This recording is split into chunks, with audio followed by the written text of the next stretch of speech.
In today's Sunday Fun Day, crap, it's almost Monday, bonus video, we will be talking about watches. Bonus videos, I do these basically off-topic videos. Most of my long-format comment or content revolves around tools, and this is just kind of, I started doing these bonus videos just for off-the-wall stuff that I normally wouldn't do for my regular Wednesday upload. And yeah, that topic is watches. Get a lot of comments on my watches, people asking about them and yada yada in the old comments section of my regular videos, and I figured why not make a whole video on it. It's been about 2 years I started buying watches. I think maybe about a year and a half I started wearing them in my video. I used to take them off for some reason. I don't know why, but whatever. Yeah, so I'm about 2 years into collecting watches. I used to always wear a watch, and I would say probably about 15 years ago, I got this thing, contact dermatitis. Any heavy metals touching my skin, aside from gold, would give me a rash, and it seemed to have started to go away. I mean, even the brass button on your dungarees there, touching against your stomach, that would give me a rash. So I would have to keep my shirt tucked in for my belt and the button. But yeah, it seems to have at least subsided a little bit. It still gives me a little trouble here and there, but yeah, now I can wear a watch without worrying about getting a rash on my wrist. So I started wearing them again, and I bought one, and then I bought another one, and then I bought another one, and yeah, that's what kind of lead me to this video. I'm going these blue collar watches. These are nice watches, in my personal opinion, for people who don't want to go out and spend multi-$1,000s for a watch. I don't think a single one of these watches is over. Yeah, not a single one of them is over $200, but I would argue that they are nice nonetheless. So yeah, I'll just walk through each watch. I'm not going to get too deep into the details and all the model numbers and everything. I'll put that down in the description if you see one that you like. As far as watches go, I'm not a watch expert whatsoever. I just see a watch, I like it. If it seems like it's all right, I buy it. That's my extent of it. But yeah, so let's face the camera down, and we'll start off with the first one I bought. Walk through the whole collection. There's about a half dozen here that we could walk through, and we'll briefly go through them. I'll tell you why I bought them, what I like about them, and yeah, let's get into it. All right, let's start off with the little case I bought. I just started getting so many of them. I didn't have a place to put them, and I didn't want them to get all banged up sitting in a drawer. Normally, if you buy an expensive watch, you want to keep the case and all the paperwork that comes with it. These watches, like I said, not a single one of them is over $200, so it doesn't really matter. I keep the case, I keep the boxes that they come in, but I don't keep them in the boxes. And yeah, I picked this up on Amazon. It just kind of keeps everything nice and separated, keeps it from getting scratched up, and it's a nice on-the-go style case. So starting off from left to right in order that I purchased them, I started off with this here G-Shock, which is, I like to call this here the mechanics Rolex there. Not that the mechanics wouldn't buy a Rolex, but that's what I like to call it. And the reason I bought this one, I mean, this is a 51 millimeter case diameter, which is the diameter of the actual case there.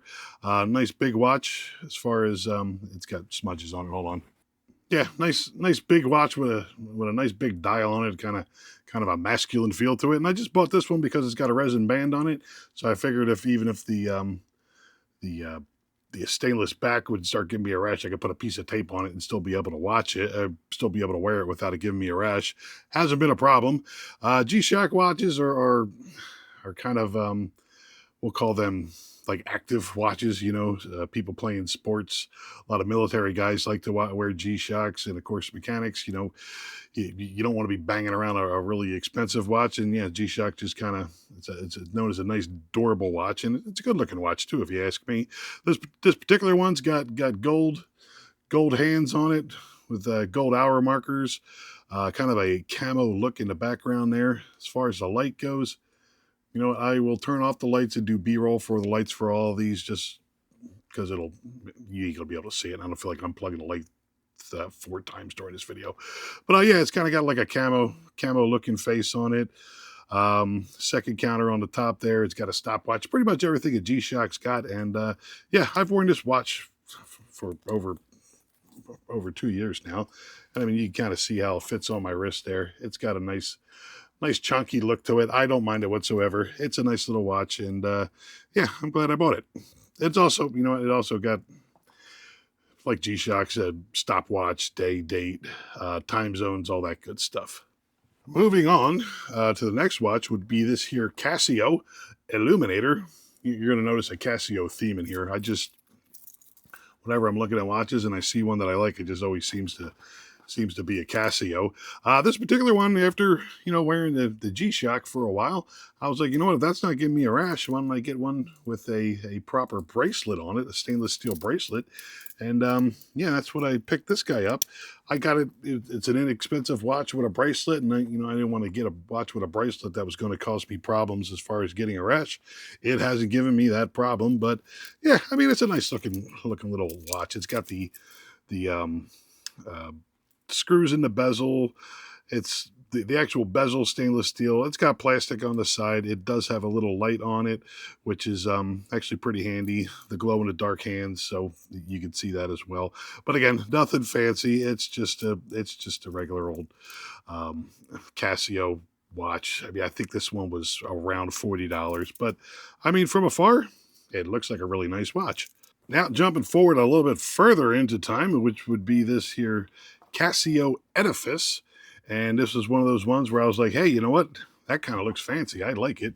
Let me clean the lens off there. There you go. Yeah, and I mean, this one, like I said, is kind of stepping up as far as fancy goes. It's got some good weight to it. It's all metal. Nice thick case.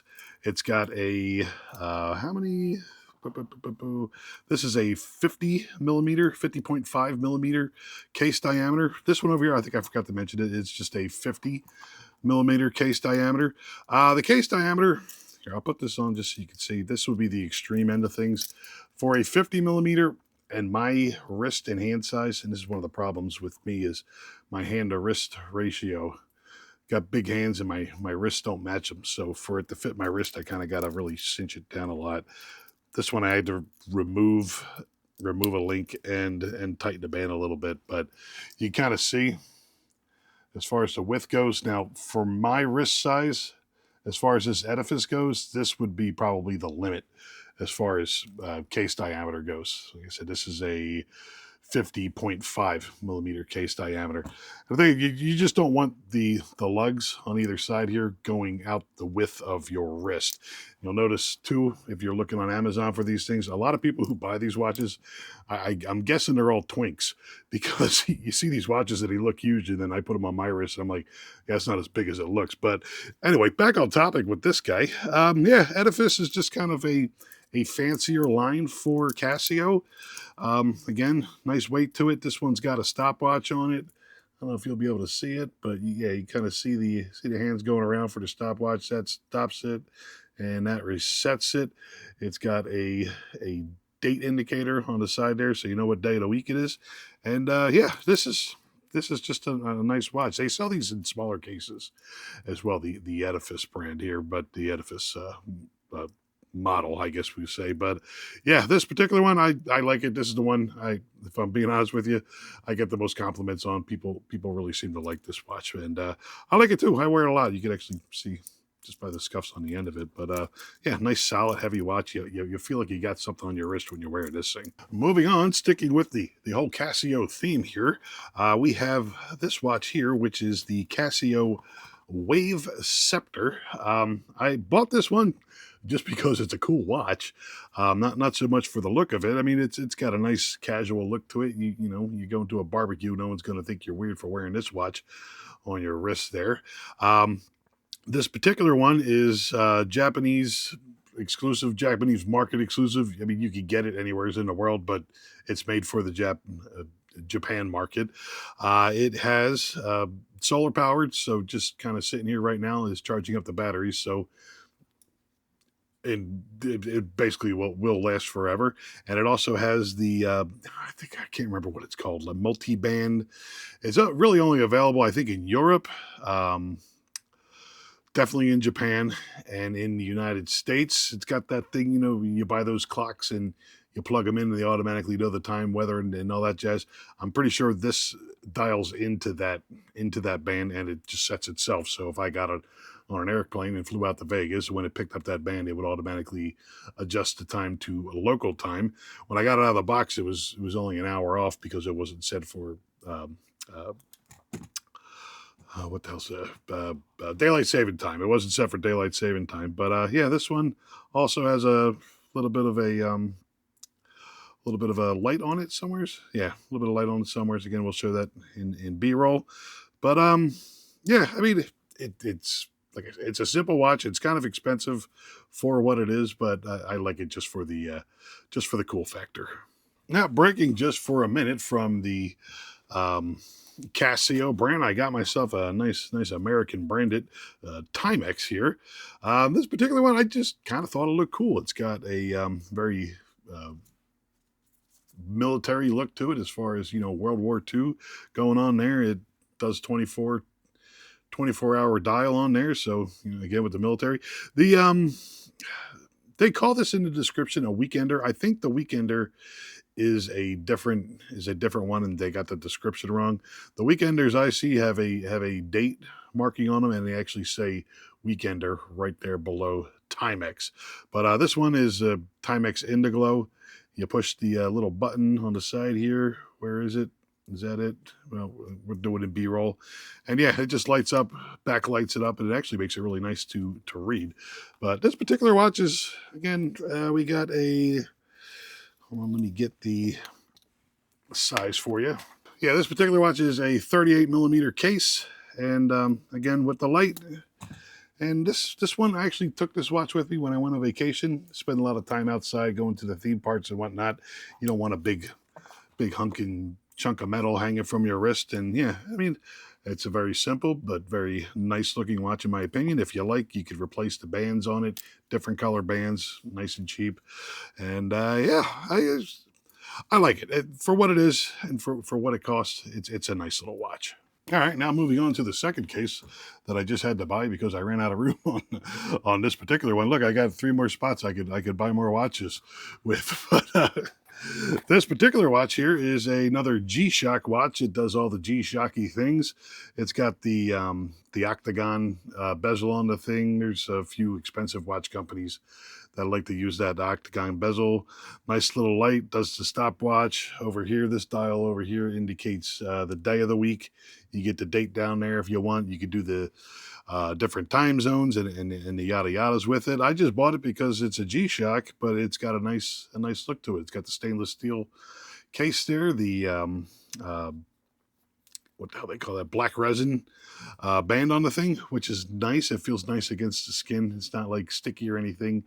If anything, it gets a little slippery when you start sweating. But yeah, I mean, all the benefits of G-Shock, and it doesn't look like something that you're getting ready to go to war with. It's just a nice casual looking watch.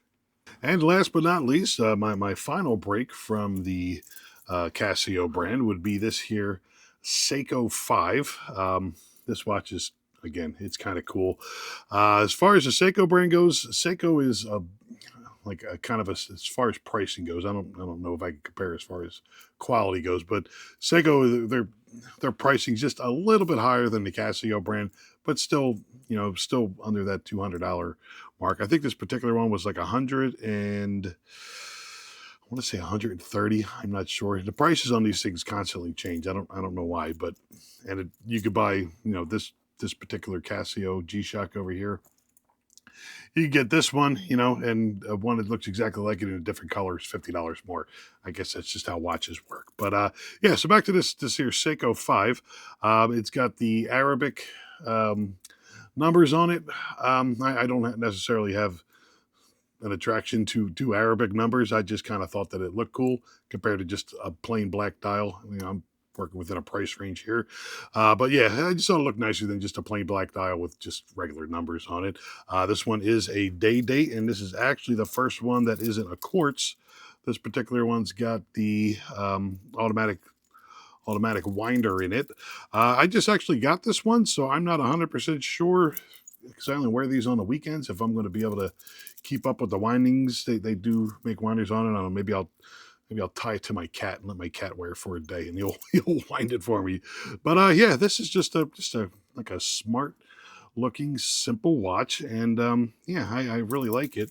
Like I said, as far as the Seiko brand goes, it's a cool brand. Again, made in Japan.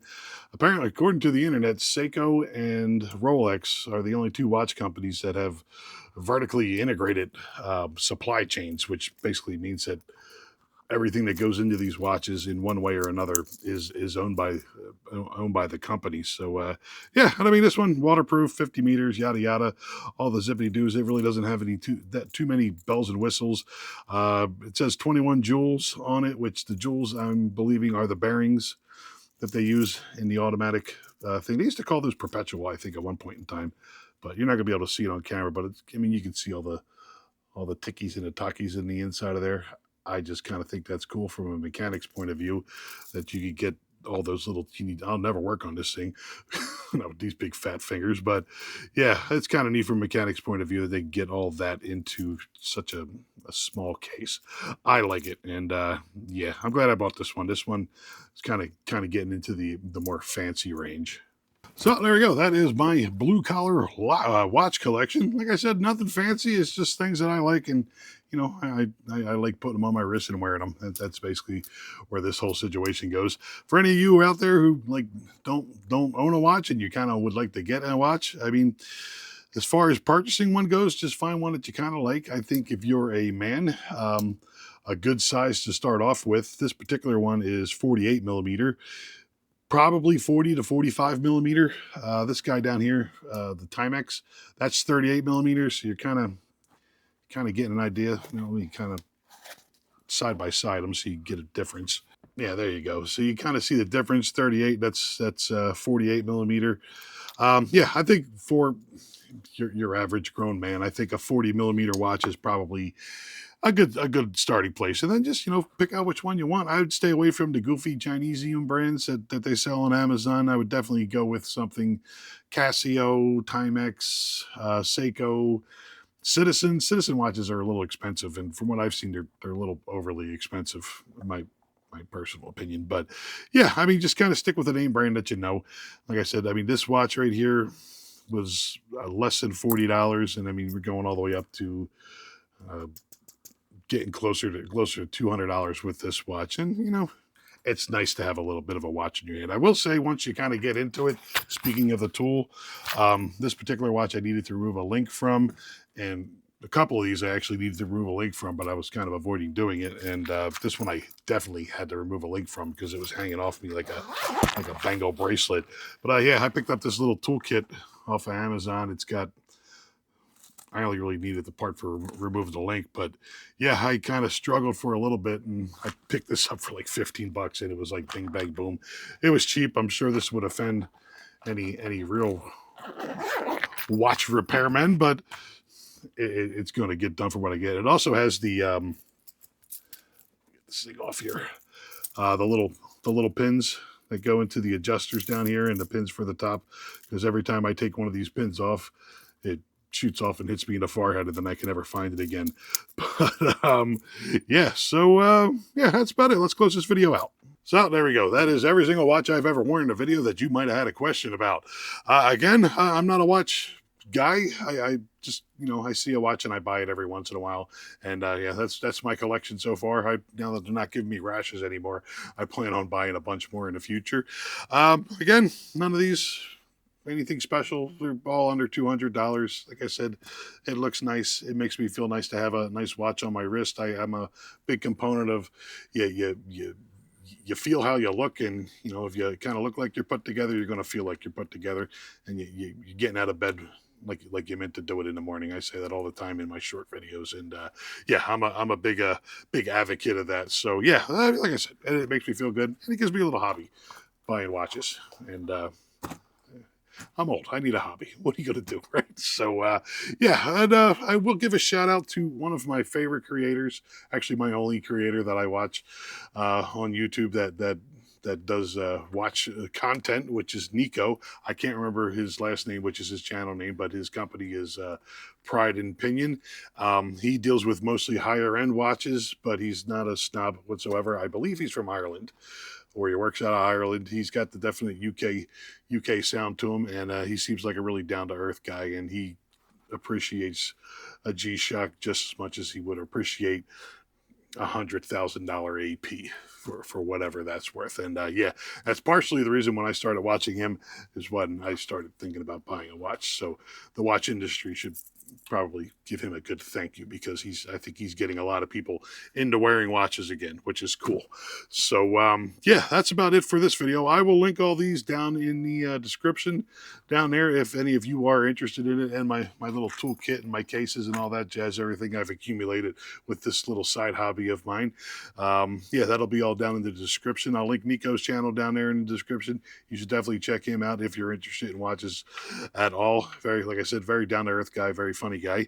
And yeah, that's about it for this video. Questions, comments, concerns, leave them down in the old comment section. I'll do my best to get back to you. And I'd like to thank you for watching. Get ready for Monday. There you go.